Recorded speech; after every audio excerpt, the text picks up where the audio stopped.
Hey everyone, we are here at Bookfall Gardens about to show you a tour. It's been a long time since we've done a tour Yeah, it actually. has.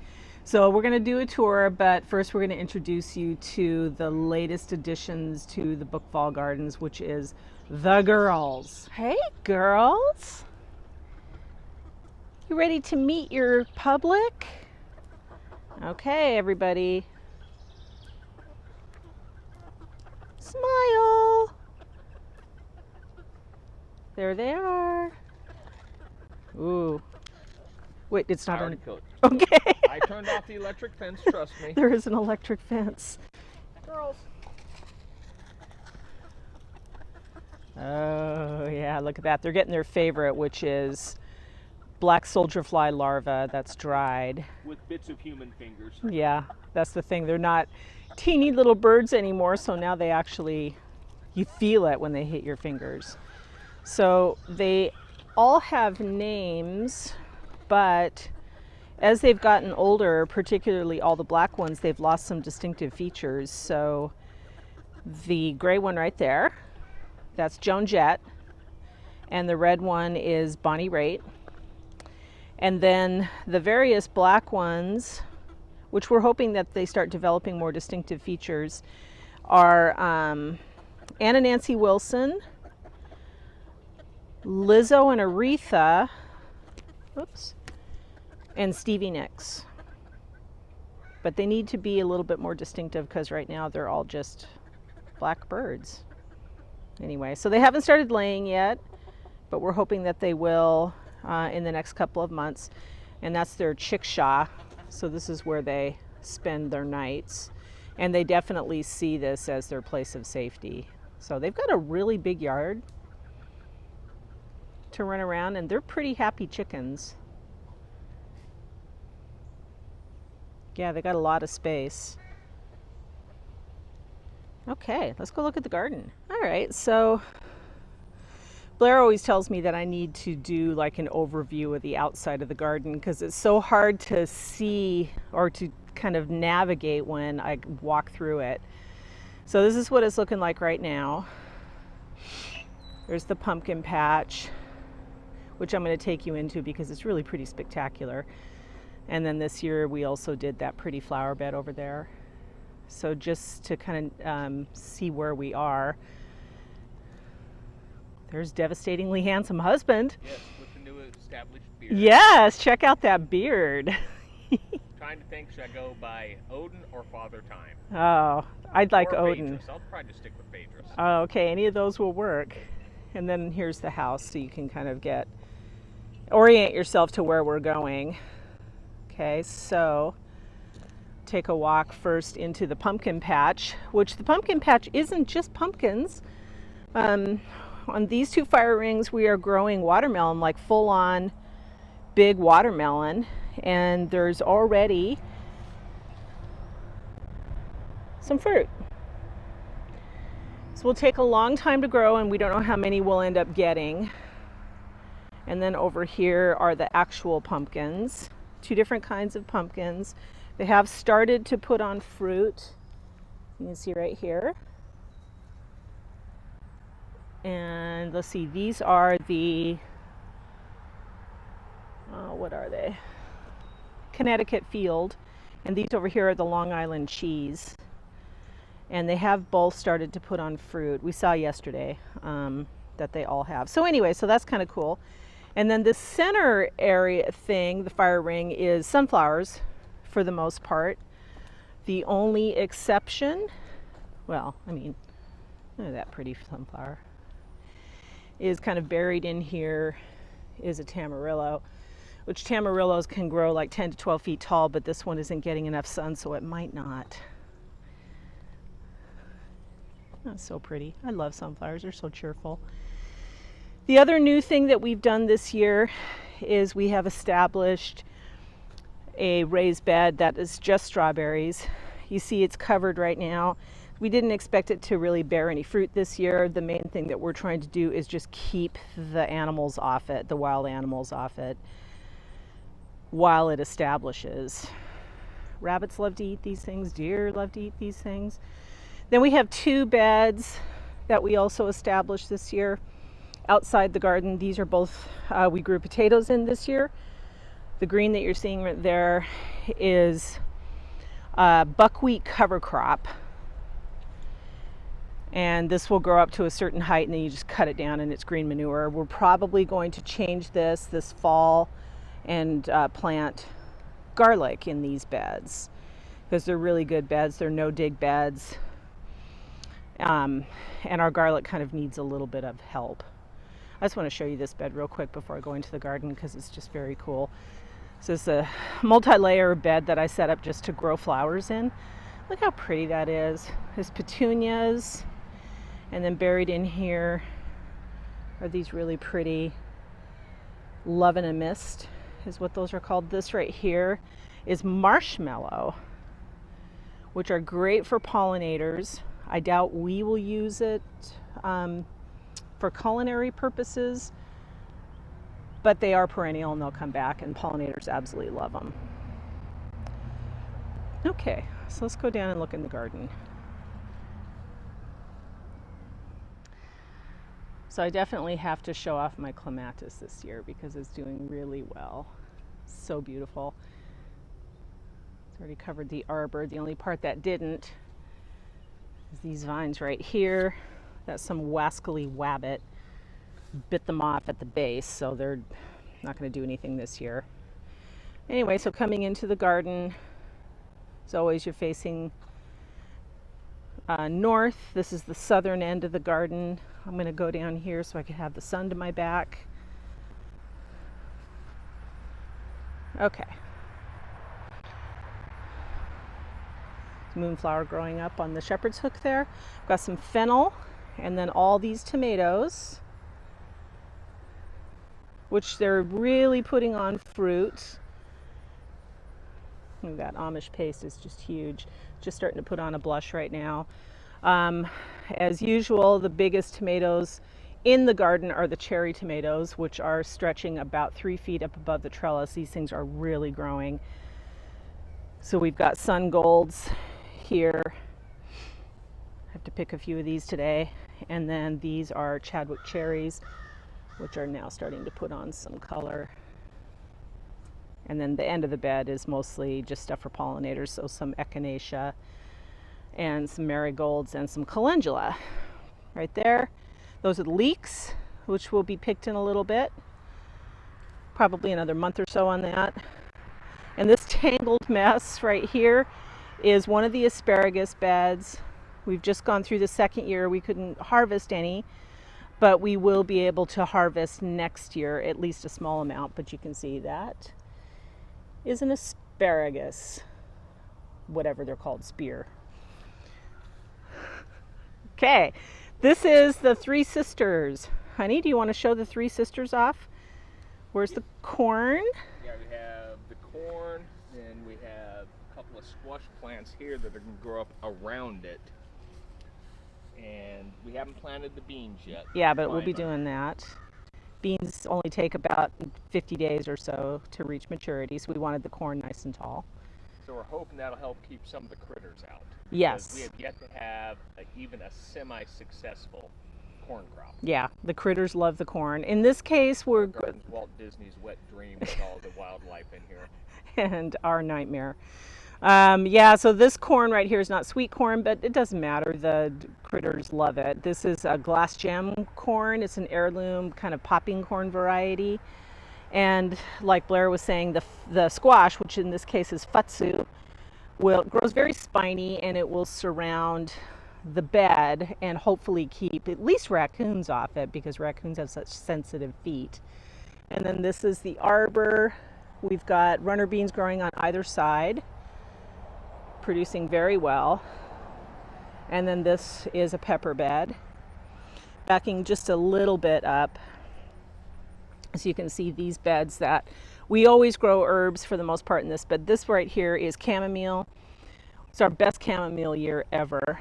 So I harvest these little flowers and dry them out, and then I can drink chamomile tea through the winter. And once you've had it yourself, you just can't go back to the store-bought stuff. Tarragon, this is the second year for the tarragon, and it's doing really well. We struggled to establish the parsley because again, rabbits. But we got these cool cloches. Honey, you want to hold up that cloche? I'm going to show you all that. These things are a little expensive, but man, have they been a saver for the garden, because we can just plop these over seedlings and it keeps rabbits off them. So that's really fantastic. And you have to bring the big guns when you're dealing with these adorable little herbivores. Rosemary usually starts to come into its own a little bit late. So it's like probably September before you really get big rosemary, but we've been harvesting some. The sage comes back every year, and way more than we can possibly use, but the pollinators love it. So this year I added some blue sage, which is not culinary, but is really beautiful. Onions, yeah, I don't know. I mean, we'll get some onions, but I am starting to think that growing onions here is a fool's game. We will try to overwinter some onions this year, but it's just not been super successful for us. So anyways, that's what's growing right here. So I'm going to take you over to see where we're growing some squash and some other things. Okay, so this is another arbor, which has squash growing on it, which I'll show you in just a second. But this is ground cherries. They're doing really well. They're not ready to harvest yet, but as you can see, these plants are just completely loaded. We don't do much with ground cherries other than eat them fresh because we love them, so they hardly ever even make it out of the garden. But as you can see, big arbor. Okay, so a couple of new things here though, what we're growing this year. On the end here, what you're seeing is loofah. So, you know, loofah sponges, people use them, and we are attempting to grow them. I didn't know they came from gourds until I saw it on a blog, or a vlog actually. And what will happen is the loofah will grow into squash shapes and hang down from the trellis. We'll let them dry out, peel them, and use them as you would a loofah that you buy anywhere. Our plan is to use them to wash dishes, because after they are spent, you can just compost them. So that's kind of cool. This on this end is honey nut squash. So they're like butternut, but they're sort of personal size squash. So you can see, let me find. Right up here. Oh, okay. Perfect. Thank you. So you can see this guy growing right here. And there's a lot of them. So far, our squash have not had any problems with squash bugs. I know we're just, you know, playing with borrowed time here, because the squash bugs always come along. But so far, we've been really lucky as compared to last year. Don't even want to talk about last year. It's traumatizing. Okay, so this, one of the pride and joys in the garden.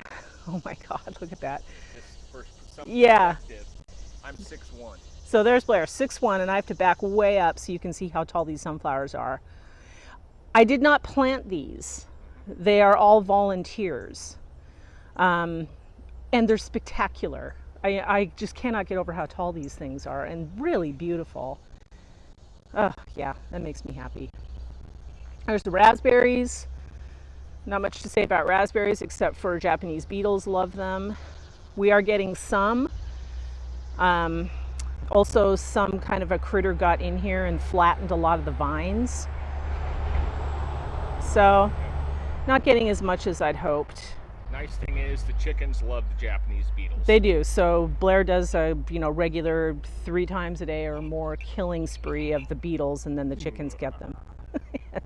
Okay, down here, edamame doing really well. We had to put these things up, which are, basically big chicken wire houses for the edamame, because while the rabbits will ignore a lot of things, in fact, most things when they get past seedling stage, they will mow down edamame every time. So if we want it, we have to cover it until harvest.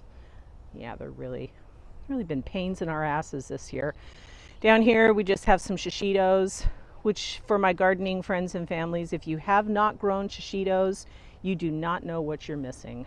They are amazing. Okay, over here, okra.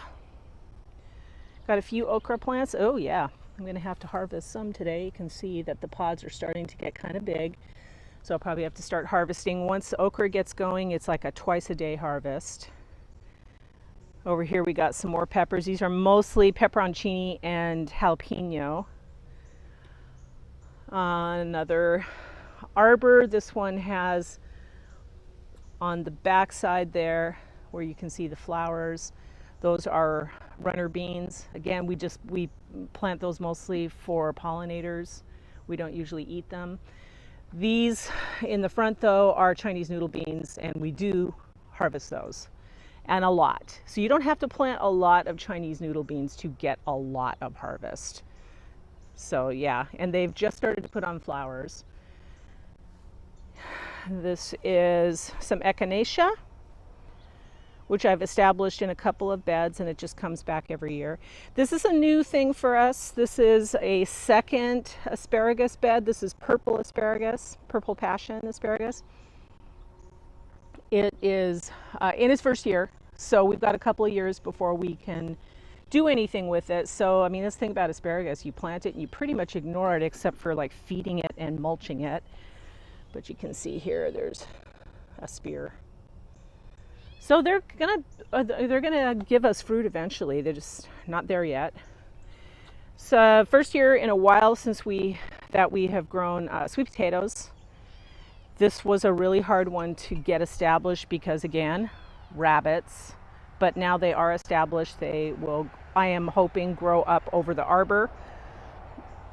Although they don't seem so inclined to do that. Then we have more peppers here. This is mostly like the Jimmy Nardellos. A jalapeno snuck in here. I think I had it mislabeled. A couple of lesias, the sweet peppers. Murasaki peppers. This is the first time I've grown this, and they're really great. They're just dark. They're sweet, so they're not real hot or anything. And then this is a miniature bell, and I do mean miniature. Its twin is on our back porch. We're experimenting with this because we thought if they produced a lot, we could grow them inside over winter. But I have a feeling they're just going to be too small for us to do anything with. Okay, so here we have our two really long beds that have mostly tomatoes. On the end here, we planted some beans, hoping to get some nitrogen fixation into the soil. Really struggled getting these beans established because rabbits, which are the story of our life. A few tomato plants seem to really be struggling. We have so far pulled four tomato plants, and I have a feeling this is about to be the fifth. It's just the drought, then we had 7 inches of rain. Yeah, so they were struggling from dryness, and then they're flooded. Yeah, yeah. We're hoping that's what it is, and that we don't have a problem with the soil, at least for certain plants. As you can see, most of these are doing just fine, not even showing any signs of fungus or anything like that, or septoria leaf spotting or anything. We have found at least one tomato hornworm monster. The chickens liked it though. As you can see, these are all loaded. The stuff planted in the middle is borage, which I thought was a really good idea at the time, but I had forgotten how big borage can get. So I'll definitely dial that back next year. But the pollinators love borage. So you can see a little happy bee. Yeah, this is Italian heirloom, one of my favorite varieties. Yeah, look at the size of that thing. But again, the plant is kind of sick looking, and it is down there, but it looks great up here. It does look good up on top, so I'm not giving up the ghost on this just yet. Italian heirlooms are such yummy tomatoes that I hate to lose even one. And then we have some other type of heirlooms down here. It's really packed. Okay, this stuff, you're going to see it everywhere. It's so beautiful. It's peppermint balsam. We didn't plant it. It came back from last year, and with a vengeance, and I think we should have cut that back a little. I wanted just to let it go, but I can see that it is kind of crowding the tomatoes because it's so beautiful, and again, the pollinators absolutely love it. Down here, my all-time favorite tomatoes, Cherokee Purples, not doing fantastically well. They're not dying, I think. They're just a little weak looking, a little spindly, but still have a lot of fruit on them. So I want to give you a look at this. Is all that peppermint balsam that's just, damn. What are you going to do? It's like I would spend the rest of my life weeding to control that. Okay, here's some melons that we planted. So this is Lemon Drop right here, and this is Sharon-Tay.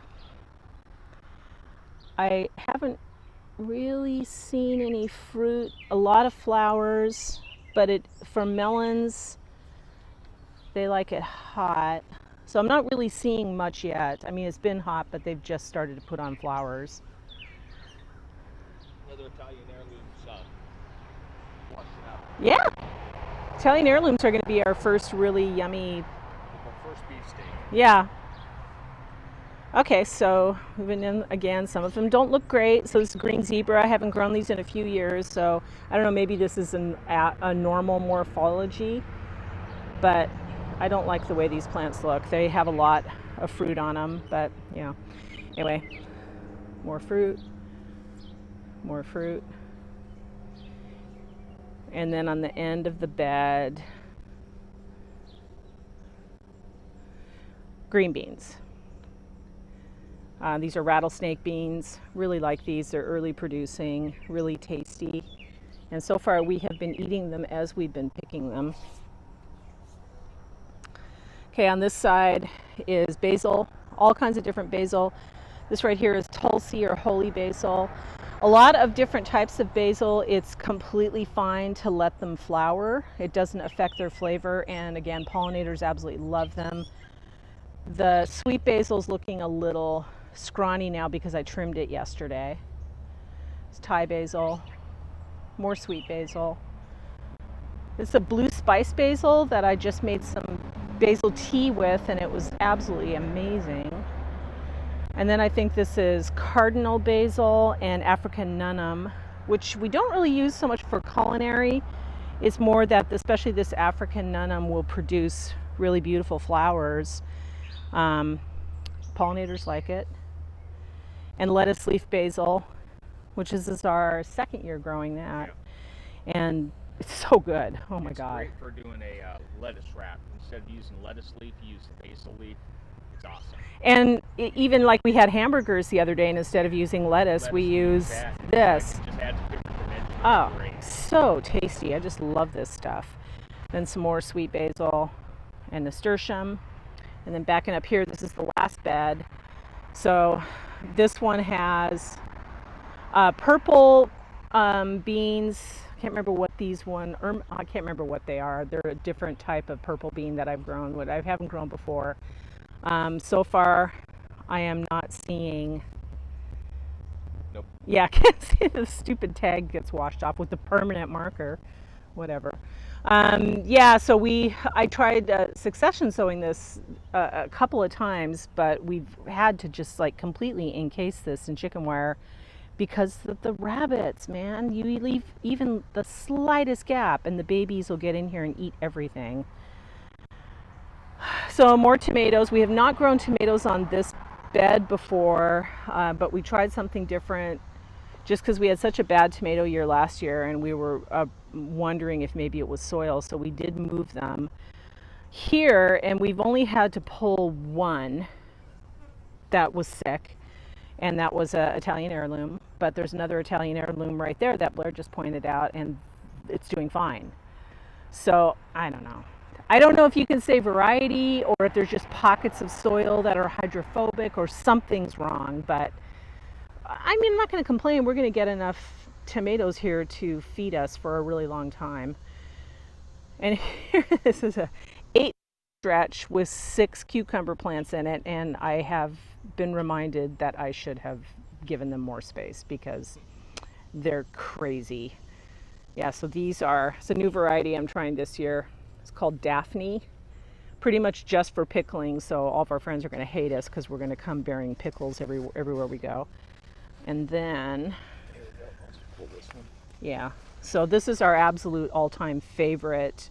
Cucumber, it's a F1 hybrid, so you can't really save the seeds and do anything with it, but that is a lime crisp, which these are amazing. Best cucumbers I've ever had. Yeah, they're so good. And then on the end here are a new variety that we're growing. They're called Silver Slicer. I'll show you one right here.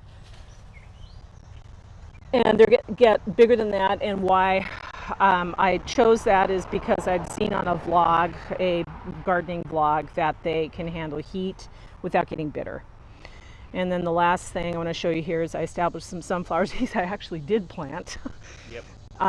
Had a hell of a time getting them going. I had to start them indoors, and that's the baby sunflowers are just, I don't know. When I plant them outside, the rabbits will get them, something will get them, but they just don't seem to survive unless they're volunteers. Yep. Then they go completely nuts. But these are getting really big, and yeah, taken over by the cucumber. Yeah, the cucumber's using the climb, which is nice. We don't look, it's tall. We don't have to stake the sunflowers because the cucumbers are doing it for us. And then I happen to have a whole bunch of extra artichoke seeds, so I started artichokes. I don't know if we're going to get anything, and I don't really have much of a plan to ever try to grow these again. Because, I mean, they take up a lot of space and you just don't get much for it. But if we get some artichokes, that's great. I don't think I'm going to grow them again, though. Anyway, so that's this last bed. So I will come out here and I'll show you the eggplants before I sign off today on what's already kind of a long video. So walking down here, this is where we pulled garlic a couple of weeks ago. Yeah, it didn't turn out so great. It was not a good garlic harvest. We think we know what the problem is, but it just wasn't great. Some green onions there. And these are green stalks, which I really love, but I'm struggling to figure out what to grow in them because it gets hot, and a lot of things that you could grow in green stalks just don't like heat. So you see a lot of nasturtium and some sad looking other things. Oh, this right here is just compost tea. So we just filled these buckets with water and then put some compost and stirred it up a little, let them sit, and then you can throw that on problem areas in the garden. It's really great. All right, last but not least, we have eggplant. First time growing eggplant. I don't have a clue what I'm doing with regard to eggplant, so I'm treating them kind of like tomatoes. And I've never ever cooked with eggplants, so this will be an experiment. We do have one coming in so far. We have two different kinds of eggplant planted here.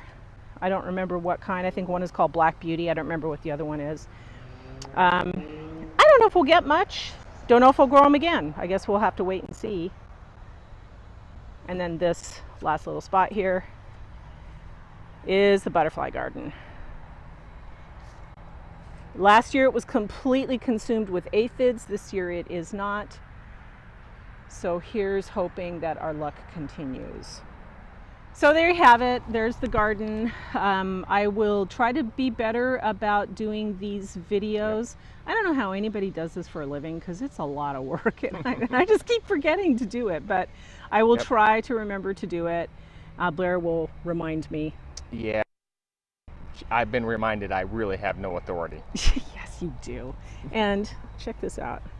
Friends and family. You're not going to see them until November, and this will be gone by then. But anyway, there it is.